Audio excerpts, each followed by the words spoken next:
Muy buenas tardes con todos, bienvenidos. En el último día de proselitismo político, los presidenciables alistan hoy el cierre de campaña electoral. Quito, Guayaquil y Babahoyo son las ciudades escogidas por los candidatos. Liz, ¿cómo estás? Muy buenas tardes.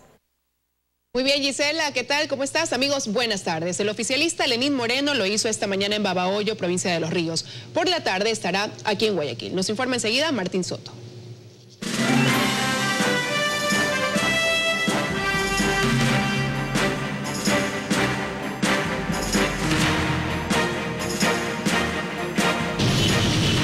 Recorrido por las principales calles de Babahoyo, el candidato a la presidencia, Lenín Moreno, cerró su campaña en la provincia de Los Ríos, junto a los candidatos de su lista para la Asamblea Nacional.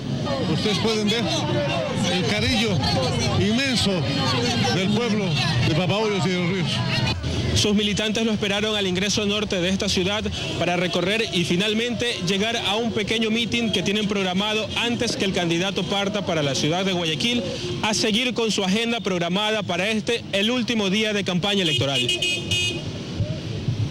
El presidenciable de Alianza Creo Suma, Guillermo Lasso, eligió también Guayaquil para el cierre de campaña.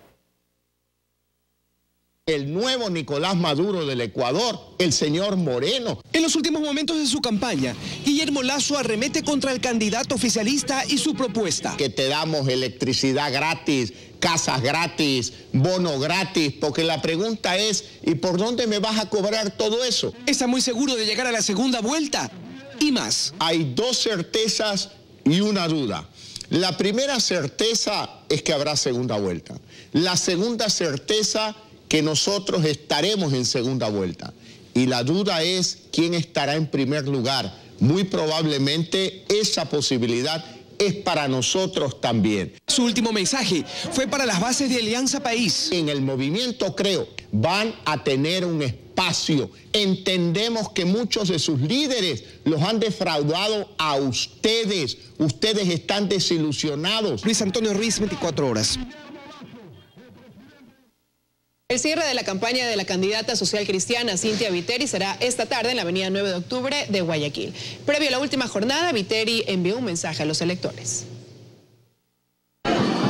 Antes de arrancar con la última jornada de actividades proselitistas, la candidata a la presidencia de la República por el Partido Social Cristiano, Cynthia Viteri, en rueda de prensa dirigió a quienes conforman el padrón electoral un mensaje de unidad. Les pido que dejemos atrás cualquier división, cualquier mal recuerdo de odio, de insultos. Viteri agradeció a los ciudadanos por haber escuchado sus propuestas y por haberla recibido en cada visita a los barrios que ha realizado. Desde allí, la presidenciable extendió una invitación a todos quienes quieran acompañarla en el cierre de campaña previsto para la tarde en la avenida 9 de octubre de Guayaquil, que incluye tarima y caravana. Ecuador, en mayo, empieza un camino real de bienestar. La aspirante a Carondelet se mostró confiada en la posibilidad de pasar a una segunda vuelta electoral y comentó que recibirá los resultados este domingo 19 de febrero en Guayaquil, luego de acudir a votar y de acompañar a sufragar en Quito, a quien completa su binomio presidencial. Luisa María Heredia, 24 horas.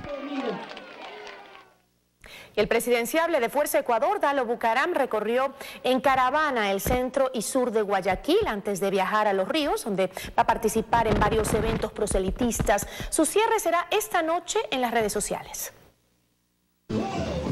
Su campaña en Guayaquil terminó con una gran caravana que durante la mañana recorrió el suroeste y centro de la ciudad y desde donde el candidato a la presidencia de Fuerza Ecuador, Dalo Bucaram, mostró su satisfacción por lo que él considera ya se logró derrotar. Hoy el Ecuador lo ha entendido y ha despertado con fuerza y sabe que la única opción que le queda a la juventud y que le queda a los pobres en el Ecuador es la candidatura de Dalo Bucaram. Bucaram calificó de dura esta etapa, sobre todo por la campaña sucia de la que dice haber sido víctima por haber denunciado la corrupción oculta en la actividad petrolera, que es lo que a su juicio le ha abierto los ojos al Ecuador. Porque hoy el pueblo ya sabe que cada dólar que se robaron de nuestro petróleo se lo robaron a las familias del bono. Finalmente, el presidenciable, quien por la tarde tendrá eventos proselitistas en la provincia de Los Ríos, en Babahoyo, Catarama y Ventanas, invitó a los electores a seguir su cierre por redes sociales previsto para las 22 horas de este último día de campaña. Luisa María Heredia, 24 horas. De su parte, el candidato presidencial por Sociedad Patriótica, Patricio Zuquilanda, recorrió esta mañana varios cantones de la provincia del Guayas y cerró su jornada en Durán. Nosotros somos coherentes, nosotros no podemos, mi querido amigo, contratar, como vuelvo a decir, bailarina ni saltimbanco. No hará cierre de campaña, dijo Patricio Zuquilanda, porque según él, la campaña de Sociedad Patriótica no termina nunca. Admite que la votación está polarizada. Los que se han llevado los miles de millones de dólares y el otro lado los más comunistas que dicen el Ecuador tienen que ser más comunistas. Por eso, a vísperas de acudir a las urnas, sugiere esto. El país el día domingo tiene que votar por la oposición. Miren, yo no estoy diciendo que voten por mí, yo estoy diciendo que voten por el mejor, por favor. También sugirió estar vigilantes al proceso electoral. El señor Juan Pablo Pozo es compadre del presidente. Para él es una de las últimas oportunidades que tiene el país, previo a la debacle. Luis Antonio Ruiz, 24 horas. En otro tema, la presentadora de los desayunos de 24 horas de Teleamazonas, Janet Inostroza, recibió un paquete que se presume albergaba contenido explosivo. La periodista no sufrió lesiones y la policía desarticuló la cápsula detonante del paquete. Una cápsula detonante que yacía en este empaque de CD dirigido a la periodista Janet Inostroza, sobre el que se lee el mensaje: ¿quiénes están atrás de la corrupción? Pruebas irrefutables. Agitó el ambiente en la sede de Teleamazonas Quito esta mañana. El material de posible carácter explosivo llevó a la Policía Nacional a evacuar del edificio a los trabajadores del medio. El sobre recibió el señor guardia de G4 y con consigna que era para Janet Inostroza. Entonces lo dejamos ahí en la parte de la recepción todo el día. El resto de la noche igual pasó el sobre acá. El sobre fue entregado a Inostroza a primera hora de la mañana sin ocasionar lesiones cuando la periodista evitó abrir por completo el empaque al descubrir que dentro yacía en la cápsula detonante una serie de cables y una batería que, según informa la Policía Nacional, en imagen da la configuración de un posible artefacto explosivo. Ahora viene la parte técnica a cargo de la Policía Científica, que va a determinar el tipo de explosivo, el tipo de cápsula. Según la fuerza policial, el dispositivo fue entregado a través del Sistema Nacional de Correos, en el que este momento se realiza una investigación para determinar si existen más sobres de características similares, puesto que esta entrega sería la segunda que se registra en la semana. La primera llegó ayer a la Asamblea Nacional dirigida a Gabriela Rivadeneira. Tenemos unas características muy similares entre el sobre de ayer y el de hoy, por lo tanto hay que tener cuidado con sobre Manila, aproximadamente de unos 20 centímetros. Teleamazonas aguardará a que se desarrolle el debido proceso judicial para determinar de dónde proviene el dispositivo, sin adelantarse a especulaciones sobre su autoría u objetivo, ni tampoco comprometer su calidad editorial tras el suceso. Yo lo veo como parte del oficio. No sé quién lo haya hecho, insisto. Esto a nosotros lo único que hace es comprometernos más con nuestra audiencia y vamos a seguir haciendo nuestro trabajo normalmente. Aún debe determinarse el tiempo de espera para conocer los resultados del análisis que revele si la cápsula detonante dirigida a Inostroza fue o no activada y cuáles son las medidas que se tomarán para resguardar su seguridad, así como la de su familia. En Quito, Martina Vera Pérez, 24 horas. De regreso con la información, les contamos que el Procurador General del Estado inició la revisión de todos los contratos con Odebrecht aquí en el Ecuador y busca posibles visos de corrupción para cuantificarlos y hacer una reclamación del Estado a la empresa brasileña. Además, coordina con la Fiscalía General, Contraloría, Servicio de Rentas Internas y todas las entidades del sector público.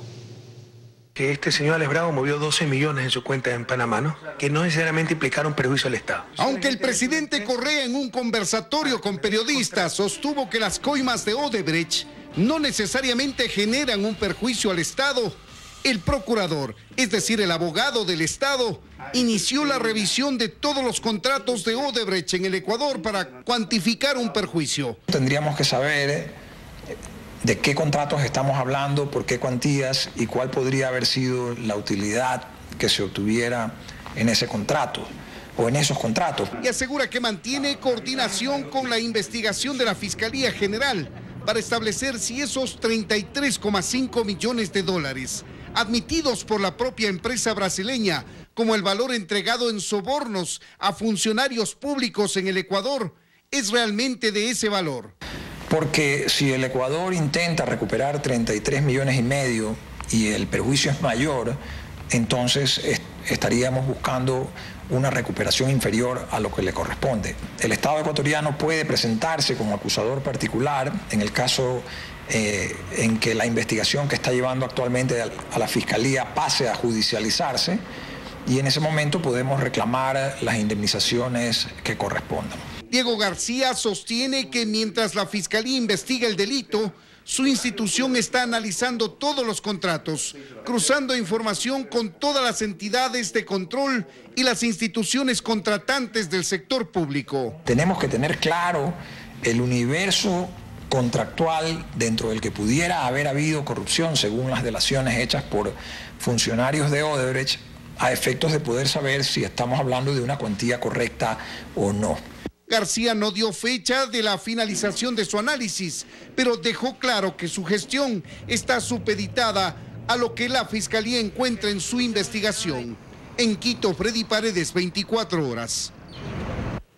Para el asambleísta independiente Cristian Viteri, los escándalos de Odebrecht y de Petroecuador solo son la punta del iceberg en los casos de corrupción en este gobierno. Sostiene que también han develado fallas en el sistema de contratación pública. La lista de Odebrecht fue uno de los puntos incómodos del encuentro bilateral entre los mandatarios de Ecuador y Colombia suscitado ayer en Guayaquil. Dicen que Colombia y Perú sí tienen la lista. Yo no sé, Juan Manuel, si ustedes ya tienen la lista. Hay 10 países que no tienen la lista definitiva, pero solo en Ecuador se está ocultando algo. El presidente ecuatoriano dice que las investigaciones avanzan, pero que el tema se ha tornado político, sobre todo en época de campañas electorales. En este punto coincide el asambleísta Cristian Viteri, ex Alianza País, y plantea un escenario post-elecciones. Digamos, ya las elecciones se acaban, felizmente, este domingo, y ahora sí queremos ver una fiscalía actuar rápido y frontal. Dice que los escándalos de corrupción en la estatal Petroecuador han develado fallas en el sistema de contratación pública. Lamentablemente el sistema del CERCOP no ha funcionado. Se han amarrado los concursos a pesar de que existe un portal de compras públicas. Y que en ese sentido se debe tomar acciones desde la Asamblea para evitar así nuevos casos de corrupción. Y hay que eliminar toda forma de contratación directa, los contratos con compañías disque estatales de otros países. Porque el tema Odebrecht y Petroecuador, dice, son solo la punta del iceberg. Creo que se debe hacer una investigación a todos los contratos que se han hecho por contratación directa. Hay muchos techos que revisar, hay muchos armarios por abrir y tenga la seguridad que se va a encontrar sorpresas. En Guayaquil, Carlos Acoto, 24 horas. El concurso para Contralor General del Estado entra en su fase decisiva. Los finalistas rindieron esta mañana la prueba de conocimientos. Eran 19 los que llegaron a esta fase del concurso, pero únicamente se presentaron a rendir la prueba de conocimientos 14. Son quienes aspiran al cargo de Contralor General del Estado y mantienen el optimismo en los resultados.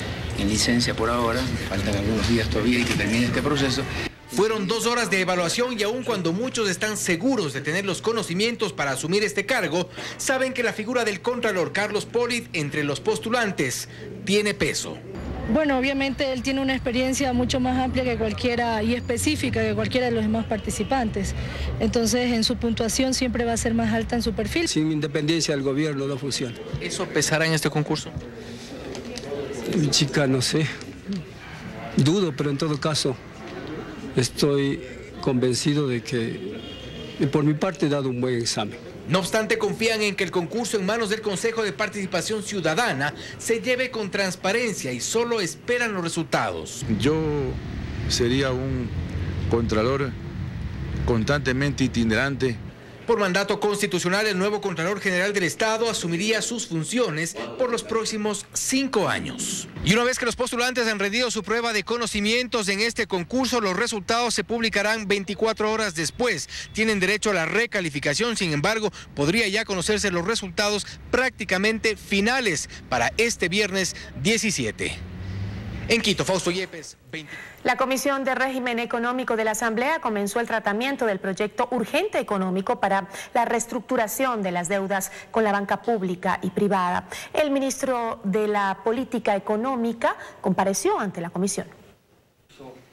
Una vez levantado el receso legislativo, la Comisión de Régimen Económico de la Asamblea empezó el tratamiento del proyecto de ley para la reestructuración de deudas con la banca pública y privada. Hemos tenido años difíciles y en muchos de los casos, a pesar de que existía la voluntad de pagar, estas personas no lo han podido hacer, no han podido cumplir con esa obligación. La primera comparecencia fue la del ministro de la Política Económica, quien explicó cómo los deudores de buena fe de la banca cerrada en los 90 podrán replantear sus pagos. El deudor se acerca al Banco Central, analizan su caso, presenta la documentación nueva si es que la tuvieran, el Banco Central la analiza y en función de eso establece las condiciones para justamente establecer un plan de pagos. También indicó que se evaluará la situación de los deudores del Banco de Fomento, hoy Ban Ecuador, que hayan sido afectados por la situación económica para que se reestructuren sus deudas. Este proyecto de ley en esencia busca dar una facilidad adicional ante el contexto económico que ha vivido el país en estos últimos 2 años y hacen un planteamiento de reliquidación de la deuda, se recalculan, se eliminan todos estos intereses, estos valores que se condonan. La comisión tiene 30 días para aprobar el proyecto enviado por el presidente Correa como económico urgente. Ana María Cañizares, 24 horas. El presidente Correa inició la inauguración y entrega de 16 nuevas escuelas educativas siglo XXI en 7 provincias del país. Empezó aquí en Guayaquil y Luisa María Heredia es quien nos informa. El presidente de la República, Rafael Correa, cumple agenda hoy en Guayaquil. A primera hora de la mañana visitó y recorrió la unidad educativa del Milenio Luis Pauta Rodríguez en la Isla Trinitaria, entidad cuya repotenciación representó una inversión de $1 millón y que beneficiará alrededor de 1.000 estudiantes de la cooperativa Desarrollo Comunal. Pero además de esta institución, en transmisión simultánea, el mandatario hoy entregó otras 15 unidades educativas en las provincias de Guayas, Los Ríos, Orellana, Loja, Zamora, Chinchipe, Sucumbíos y Esmeraldas. Todo esto en el marco del programa de nueva infraestructura educativa que impulsa el gobierno. Luego de este evento, el presidente se trasladó al Empalme, donde inaugurará también el complejo judicial con servicio de flagrancia y en la tarde irá a Milagro para allí inaugurar el Centro de Atención Ciudadana. El gobierno colombiano y el Ejército de Liberación Nacional llegaron a un primer acuerdo en el marco de los diálogos de paz. Anunciaron la creación de submesas que trabajarán simultáneamente en temas de participación de la sociedad en la construcción de la paz y de dinámicas y acciones humanitarias. Las conversaciones entre el gobierno de Colombia y el ELN están comenzando bien y con buen ánimo. Así lo dijeron los representantes de las delegaciones en esta primera semana de trabajo. Y comenzamos a avanzar. Y ya ese solo hecho es algo muy positivo. Avanzamos en hacer las reglas del juego. O sea, cómo va a funcionar la mesa, cómo se van a tomar las decisiones. Todo eso es lo que hemos hecho estos 8 días. Han estado muy intensos, pero pensamos que es un buen comienzo. Pero también llegaron a importantes acuerdos, como la creación de 2 submesas de trabajo. Que se inauguran y se instalan a partir de mañana. La primera submesa abordará temas de participación de la sociedad en la construcción de la paz. La gente está pensando cómo son las propuestas, cómo es el diseño de la participación. Y la segunda submesa tiene que ver con dinámicas y acciones humanitarias. Se busca que esta mesa desde ya comience a tomar medidas conjuntas, bilaterales, para rebajar la intensidad del conflicto, en función de avanzar hacia un cese bilateral. Cada atentado o cada vulneración que se haga de los derechos humanos a civiles no envueltos en el conflicto es un hecho que en vez de acercar, aleja, y en vez de facilitar, dificulta la llegada a una situación de cese al fuego bilateral y de hostilidades que es deseable. Además, iniciaron la gestión para la conformación de países para el apoyo y cooperación. Son 5 países de la Unión Europea. Andrea Samaniego, 24 horas.